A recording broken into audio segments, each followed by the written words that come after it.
Il est à la tête d'un des principaux pays pétroliers d'Afrique. Sa famille règne depuis près de 60 ans sur le Gabon et il compte briguer un troisième mandat. Cet homme, c'est Ali Bongo Ondimba. Né en 1959 à Brazzaville, il est le fils d'Albert Bernard Bongo, devenu Omar Bongo, et de la chanteuse Joséphine Kama, devenue Patience Dabani. Tous changent de nom et de prénom en 1973 lorsque le père convertit la famille à l'islam. Alain Bernard Bongo devient alors Ali Bongo Ondimba. Jeune, il ne s'imagine pas vraiment faire une carrière politique, mais se voit plutôt star de la musique gabonaise. En 1977, il enregistre un album de funk produit par l'ex-manager de James Brown.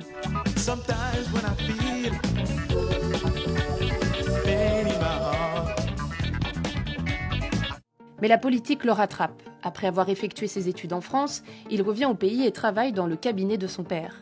À 30 ans, il devient ministre des Affaires étrangères. Mais après un changement de constitution le rendant trop jeune pour exercer ses fonctions de ministre, il devient député de la province du Haut-Ogooué. On lui reproche alors d'être éloigné de son électorat, de ne pas connaître la langue locale et de ne pas résider dans la circonscription. Des critiques qui ne l'empêcheront cependant pas de poursuivre son ascension politique, car en 1999, il devient ministre de la Défense et le reste jusqu'en 2009. Si son père est à la tête du pays depuis 40 ans, Ali Bongo est lui plus méconnu et moins médiatique. Mais à la mort de son père, en juin 2009, il est placé au centre de l'attention politique et est désigné candidat pour représenter le Parti démocratique gabonais, le parti du pouvoir. La rengaine a comme un air de déjà entendu.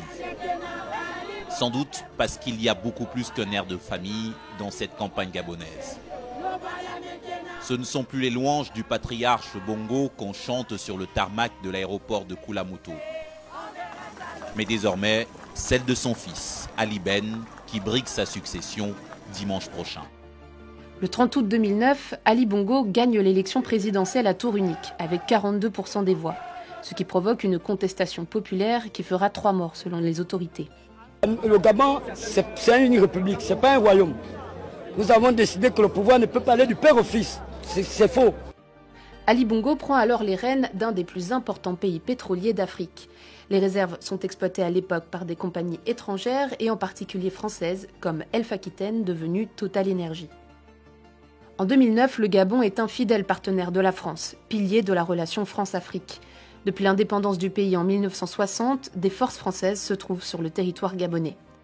Les liens entre les deux pays sont étroits. Bongo père aurait financé plusieurs partis français, ce que les deux principales forces politiques de l'époque ont toujours nié.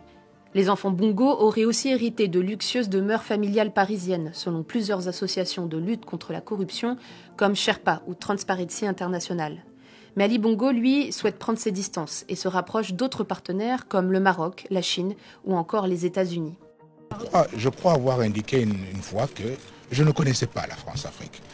À tel point que lors de sa deuxième élection, la France demande le recomptage des bulletins et exprime des doutes sur les résultats des élections qui donnent Ali Bongo gagnant.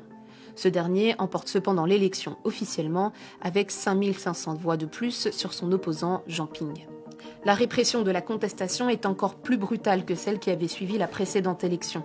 Les opposants dénombrent près d'une trentaine de morts. En 14 ans de pouvoir, malgré la richesse en ressources naturelles du Gabon, la pauvreté n'a pas reculé et a même sensiblement augmenté. Elle concerne un tiers des habitants qui vit sous le seuil de pauvreté selon la Banque mondiale.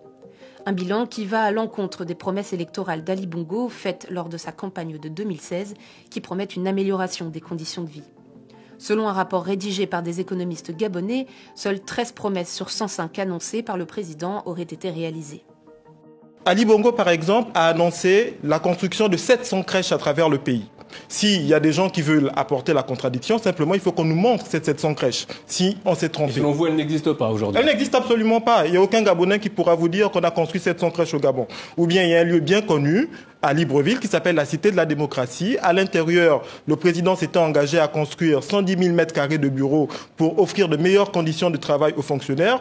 Le site existe bel et bien, et si vous y allez, il est rempli d'herbes. En 2018, Ali Bongo est victime d'un grave accident vasculaire cérébral alors qu'il se trouve en Arabie Saoudite. Il disparaît pendant 10 longs mois à l'étranger au Maroc afin d'entamer une rééducation et d'y poursuivre sa convalescence. Période pendant laquelle une poignée de militaires tentent même de prendre le pouvoir mais échouent très rapidement. Malgré tout, Ali Bongo compte bien briguer un troisième mandat lors de l'élection de ce 26 août 2023.